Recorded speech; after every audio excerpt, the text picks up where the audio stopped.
And we are back with another episode of ENZ TV. We have an amazing update for you all.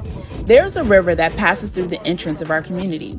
Our team and other families in the area would either have to drive or walk through it. When it rained, the river would flood, causing severe delays to house builds.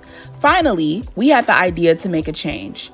Our team, neighbors, and chief in the area worked together to build a bridge over the river, and we're excited to announce the build is finally complete. Watch the building process from start to finish in this video. We posted it as a reel, and oddly enough, it got 30,000 views on Instagram. I guess a lot of people are into bridge videos. Who knew?